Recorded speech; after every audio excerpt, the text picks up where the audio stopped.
Halo Sobat Mania, kembali lagi di BRC Official. Ada kabar menarik nih mengenai PSM Makassar, akan menurunkan skuad terbaiknya, melawan Bayangkara FC. Duel Bayangkara FC versus PSM Makassar, digelar di Stadion Sumpah Pemuda, Sabtu, tanggal 16 Agustus tahun 2025. Kekuatan PSM Makassar, tentu berbeda saat melawan Persijap Jepara. Hanya dua pemain asing diturunkan, yaitu Aloisio Neto Soares dan Victor Luis. Pemain baru, belum bisa dimainkan saat melawan Persijap Jepara, dikarenakan sanksi banet FIFA. Kini klub kebanggaan masyarakat Sulawesi Selatan, Sulsel ini telah terbebas dari banet FIFA. PSM Makassar sudah bisa memainkan Rifki Dwi, Reski Fandi, Alex Tankwe, Lucas Dias, Savio Roberto, Teja Kusuma, Gala Pagamo dan Jacques Temopele. Begitu pula Yuran Fernandes, sudah bisa dimainkan melawan Bayangkara. Yuran Fernandes, telah menyelesaikan sanksi larangan aktivitas, di sepak bola Indonesia selama 3 bulan. Kekuatan PSM Makassar dan Bayangkara FC, nyaris seimbang. Dilansir Transfermarkt, nilai skuad PSM Makassar, mencapai 86,21 M. Nilai skuad Bayangkara FC, mencapai 80,04 M.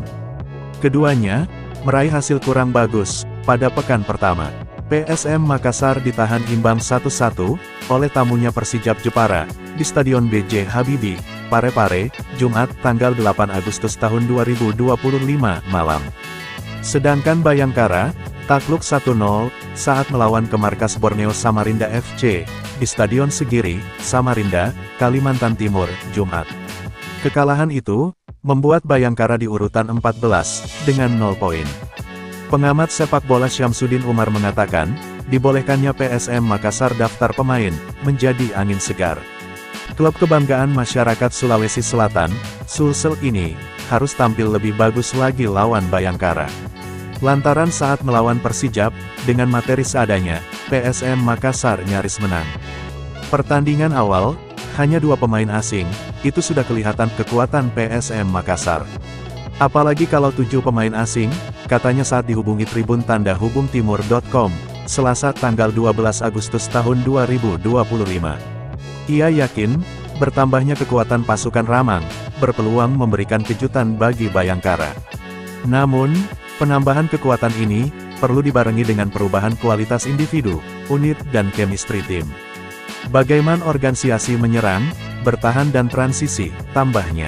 Mantan asisten pelatih timnas Indonesia ini juga, mengingatkan PSM Makassar, akan kekuatan tim-tim Super League. Syamsuddin Umar menilai, kekuatan tim merata. Jadi PSM Makassar harus perbaiki kekurangan, mulai sekarang. Misal, fisik pemain, kerja sama tim. Sebab, lawan-lawannya pasti berbenah, termasuk Bayangkara. Walau demikian, ia berharap PSM Makassar tetap bisa mendulang poin penuh. Bayangkara sudah benahi diri, jadi mudah-mudahan PSM Makassar tidak kehilangan poin, kalau perlu curi poin, tegasnya. Biarkan Bayangkara menyerang, Bayangkara bakal tampil mati-matian di kandang sendiri. Anak asuh Paul Munster ini, alami kekalahan dari Borneo Samarinda FC, di pekan pertama.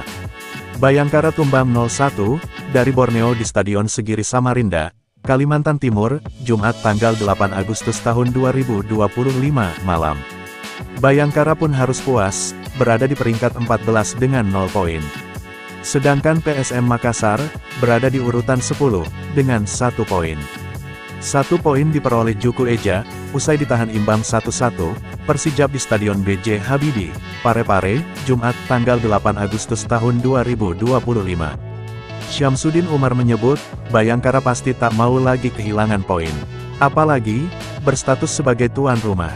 Tim seperti ini, secara psikologis dan motivasi mau menyerang.